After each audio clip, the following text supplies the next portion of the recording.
Convection क्या है? अगर हम लोग देखें तो बहुत सारे एग्जाम्पल है कन्वेक्शन के। इसमें आपने देखा होगा, मान लो एक गरम तवा रखा है यहाँ पे, या हॉट सरफेस है, कुछ भी रख लें आप, हॉट सरफेस है। तो अगर हॉट सरफेस है यहाँ पे, तो क्या होता है? जो फ्लूइड पार्टिकल्स है वो आता है, हीट लेता है यहाँ से और निकल जाता है। फ्लूइड पार्टिकल्स आता है, फ्लूइड पार्टिकल्स मतलब एयर, आता है, हीट लेता है और निकल जाता है। दूसरा मोशन, मान लो आपके पास एक बकेट में पानी है, मान लो आपके पास बकेट में पानी है, पानी रखा हुआ है। आपने क्या करा, इस बकेट में एक गरम रॉड को डाल दिया, गर्म रॉड को डाल दिया। तो क्या होगा? अगर आप वाटर पार्टिकल के लिए बैठे हैं और देखें बेटा, तो क्या हो रहा है, वाटर पार्टिकल आता है, हीट यहां से लेता है और निकल जाता है। अब ये अपना हीट दूसरे वाटर पार्टिकल को देता है। ऐसे ही करके सारे वाटर पार्टिकल क्या कर रहे हैं, हीट को ले रहे हैं और दूसरी जगह दे दे रहे, हीट को ले रहे हैं और दूसरी जगह दे दे रहे, हीट को लेकर और दूसरी जगह दे दे रहे। ठीक है। नेक्स्ट, अगर मान लो अपने पास घर पे खाना है, खाना बहुत गर्म है, तो अपन क्या करते हैं, एक लार्ज प्लेट लेते हैं। कटोरे में जल्दी खाना ठंडा नहीं होता, बट प्लेट में जल्दी ठंडा हो जाता है। देखा होगा कई लोग चाय पीने के लिए एक प्लेट का इस्तेमाल करते हैं, क्यों? चाय वहां पे जल्दी ठंडा हो जाएगा, कप में थोड़ा कम देर से ठंडा होगा।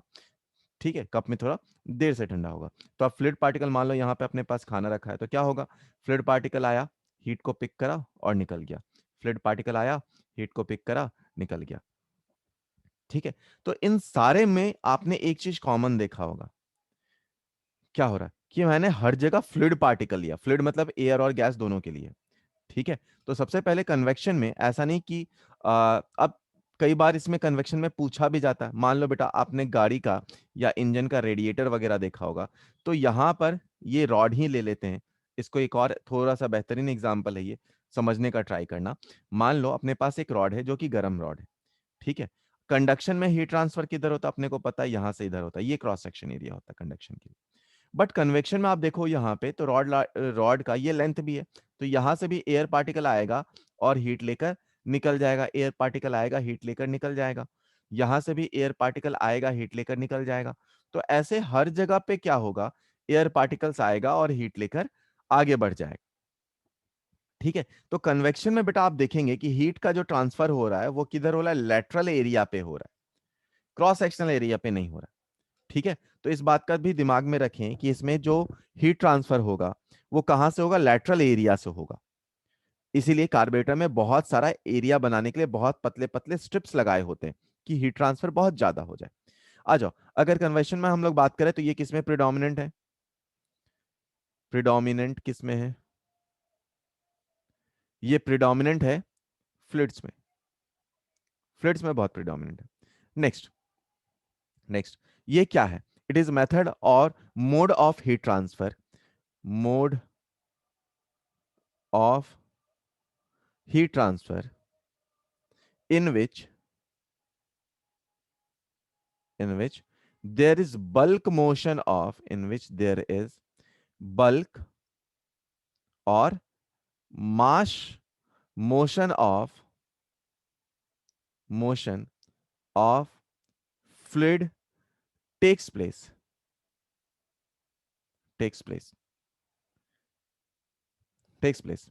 These these fluid these fluid take ups or pick up the heat pick up the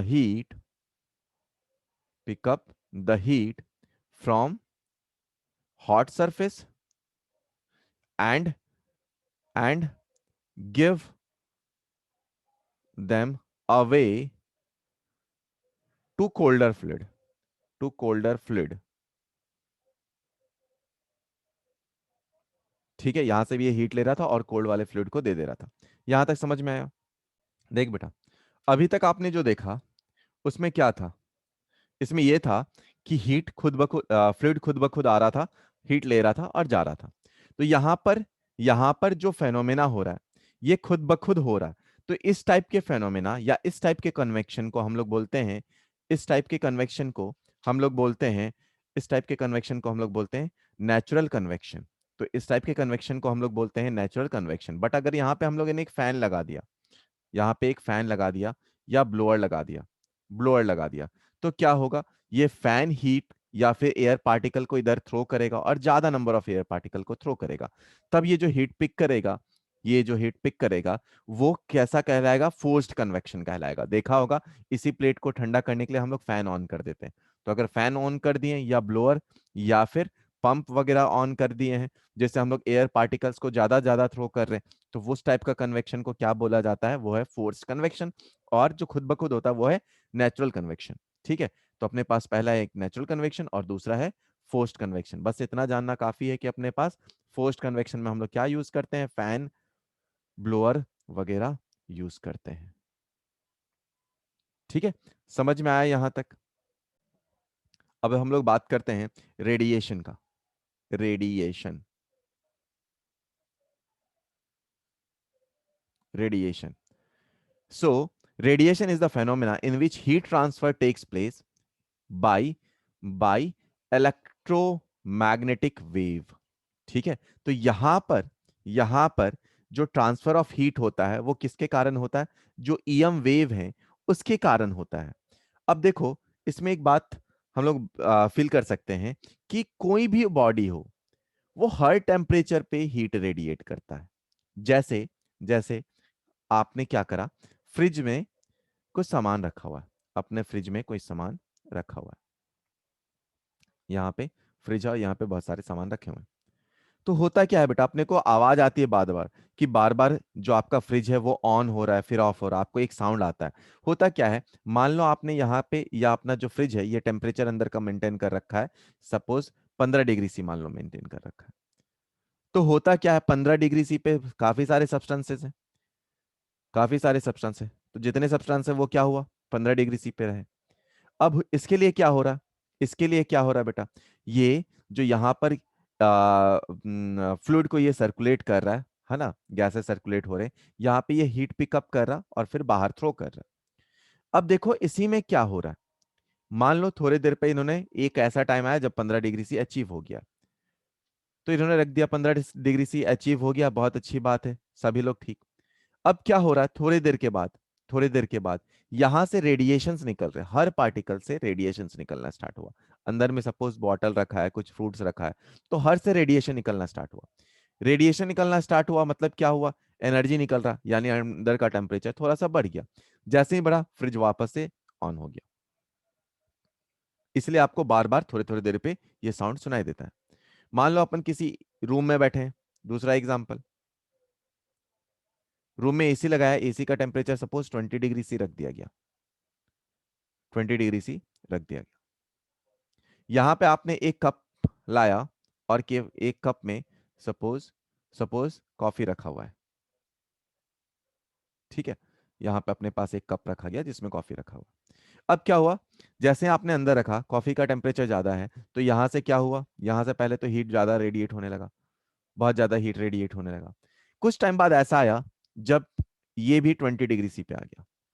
जैसे ही ये 20 डिग्री सी पे आया, जैसे ही ये 20 डिग्री सी पे आया, पूरा का पूरा सिस्टम जो कि अंदर अपने रूम के अंदर था, इसमें क्या हो गया, हर जगह का हर पार्टिकल का, चाहे आपका बेड हो या आप हो या चेयर हो, सबका टेम्परेचर 20 डिग्री सी है। ठीक है, तो जैसे ही 20 डिग्री सी आया ये बंद हो गया, ऑफ हो गया। बट थोड़े टाइम बाद क्या हुआ, सपोज आप ही अंदर बैठे हैं, आपके बॉडी से भी हीट रेडिएट हो रहा है। जो कप रखा हुआ था जो कि 20 डिग्री पे पहुंच गया था, फिर भी हीट रेडिएट होना स्टार्ट हो गया। जो चेयर रखा हुआ था वो भी हीट रेडिएट कर रहा। जैसे हीट रेडिएट कर रहा है यानी अंदर का टेम्परेचर थोड़ा सा बढ़ गया, और टेम्परेचर बढ़ा तो ये वापस से ऑन हो गया। इसलिए अपने को बार बार वो साउंड सुनाई देता है। यानी कि आप क्या बोल सकते हैं बेटा, पहली बात कि जितने भी ऑब्जेक्ट हैं, every object object at all temperature, every object at all temperature emits heat. Every object at all temperature emits heat or radiation except except absolute zero temperature। Absolute zero temperature कौन सा होता है बेटा, ये होता है 0 kelvin. तो अगर आप 0 केल्विन पे पहुंच गए हैं, तो सिर्फ वही एक टेम्परेचर ऐसा है जहां पर रेडिएशन नहीं होगा, बाकी हर जगह रेडिएशन होगा। अच्छा, तो अगर मैं बोलूं रेडिएशन क्या है, तो it is transfer of heat, heat, it is transfer of heat, transfer of heat, heat, transfer of heat by by EM wave, EM wave, electromagnetic wave. और इसमें EM वेव के कैटेगरी में क्या क्या आते हैं, जितने भी लाइट है, सपोज अल्ट्रावायलेट लाइट है, यूवी लाइट है अपने पास, या इंफ्रारेड है, विजिबल है, ये सब किसकी कैटेगरी में आते हैं, ये सब EM वेव के कैटेगरी में आते हैं। यानी in radiation, in radiation transfer of heat किसके हेल्प से होता है, with the help of EM wave होता है। और इसी के कारण, इसी के कारण जो सन है वहां से energy with the help of radiation, जो कि EM वेव के फॉर्म में आ रहा, अपने पास आ पाता है, अर्थ तक आ पाता है। ठीक है, यहां तक समझ में आया बेटा? अगला अपन बात करते हैं कुछ एक दो टर्म के बारे में। तो मान लो बेटा अपने पास कोई एक मेटल सरफेस है या सरफेस है कोई भी, यहाँ पे कुछ एनर्जी आया, यहाँ पे कुछ एनर्जी आया, तो सपोज, या कुछ हीट आया, एनर्जी आया, जो भी आप मानना चाहें, आया, टकराया, कुछ पार्ट क्या हुआ, कुछ पार्ट रिफ्लेक्ट हो गया, QR लिख देता हूं उसे, कुछ पार्ट इसमें एब्जॉर्ब हो गया होगा, QA लिखते हैं, और कुछ पार्ट ट्रांसमिट होकर गया है, तो QR लिखते हैं हम लोग। ठीक है, अब देखो ये क्या है, रिफ्लेक्टेड एनर्जी, ये है एब्जॉर्ब, एब्जॉर्ब्ड एनर्जी, और दूसरा है, दूसरा है ट्रांसमिटेड एनर्जी, ट्रांसमिट होकर गया है। ठीक है, तो अगर हम लोग रेशियो, ये क्या है, टोटल एनर्जी, अगर बात किया जाए, बात किया जाए कि रिफ्लेक्टेड एनर्जी का ratio with respect to incident ratio, तो कितना है, तो आप रिफ्लेक्टेंस बोलते हैं इसे, आर, रिफ्लेक्टेंस। ये क्या है, ratio of reflected energy to the total energy. तो ये क्या है, रेशियो ऑफ टोटल या reflected energy, reflected energy, energy by total energy, क्या कहलाया, ये रिफ्लेक्टेंस कहलाया। ठीक है, अब एब्जॉर्प्टेंस में आते हैं, ए, ये क्या बोल रहा, कितना energy, ratio of, ratio of energy absorbed upon total energy. तो absorbed energy, absorbed energy upon total energy. अगर हम लोग बात करें कितना एनर्जी ट्रांसमिट हुआ है, तो it is ratio of transmitted energy upon total energy.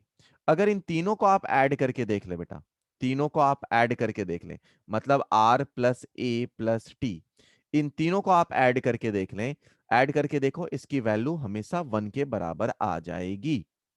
इन तीनों को देखो तो हमेशा इनकी वैल्यू 1 के बराबर आ जाएगी। सवाल कैसे होंगे, दो दिया होगा, एक तीसरा पूछा होगा, ट्रांसमिसिबिलिटी दिया होगा, रिफ्लेक्टेंस दिया होगा, या रिफ्लेक्टेंस दिया होगा, तो एब्जॉर्प्टेंस कितना होगा ये पूछा जाएगा। तो हम लोग यहां से इसको निकाल सकते हैं। समझ में आया क्या? इसमें एक और बात ध्यान देना बेटा, मान लो अगर मैं इसको ओपेक कर देता, है ना, अगर ओपेक कर देता, मतलब जो एनर्जी है अपना वो ट्रांसमिट नहीं होगा, तब आप क्या लिख सकते हैं, R+A=1। कब लिख सकते हैं, अगर ट्रांसमिसिबिलिटी को हम लोगों ने 0 कर दिया, तो उस केस में आप क्या लिख सकते हैं बेटा, उस केस में क्या लिख सकते हैं, मान लो किसी ऑब्जेक्ट का एब्जॉर्प्टेंस ज्यादा है ना, तो ए की वैल्यू अगर हाई है, हाई है, तो आर की या रिफ्लेक्टेंस कितना हो जाएगा, उसका लो हो जाएगा। एंड ये ट्रू होगा किसके लिए, वाइस वर्सा के लिए, दोनों वाइस वर्सा है। इसका मतलब आप क्या बोल सकते हैं, अगर कोई गुड एब्जॉर्बर है, एब्जॉर्बर, एब्जॉर्बर है, तो वो बैड रिफ्लेक्टर होगा, बैड रिफ्लेक्टर होगा, है ना, मतलब एनर्जी को वो कम से कम रिफ्लेक्ट करेगा, वापस कम से कम भेजेगा, ज्यादा से ज्यादा क्या करेगा, वो एब्जॉर्ब कर लेगा। वैसे ही अगर कोई रिफ्लेक्टेंस ज्यादा अच्छा है किसी का, मतलब ज्यादा से ज्यादा एनर्जी को वो रिफ्लेक्ट बैक कर दिया, तो एब्जॉर्ब एनर्जी बहुत कम होगी। समझ में आया? हम लोग बात करते हैं कि ब्लैक बॉडी क्या होगा। ब्लैक बॉडी क्या होगा? देखो बेटा, ब्लैक बॉडी क्या है? ये वैसा ऑब्जेक्ट है, ये वैसा ऑब्जेक्ट है जिस पे जितना भी इंसिडेंट या रेडिएशन दिया जाए, ये एब्जॉर्ब पूरी तरह कर लेता है। तो इसकी एब्जॉर्बिविटी कितनी है? ये 1 के बराबर है। यानी यानी when ray of light, when when ray of light, when ray of light incident incident on a black body, on a black body, it absorbs all the radiation, absorbs all radiation, and and अगर इसे एक black body को heat किया जाए, when we heat a black body, when we heat a black body, it emits all the radiation, it emits all the possible radiation, all the possible radiation, radiation, यानी इसकी emissivity एक term आएगा, इसकी emissivity भी क्या है? 1 के बराबर है। नेक्स्ट पॉइंट ये आता है कि ये मतलब नहीं है कि it does not mean that, it does not mean that colour of the object,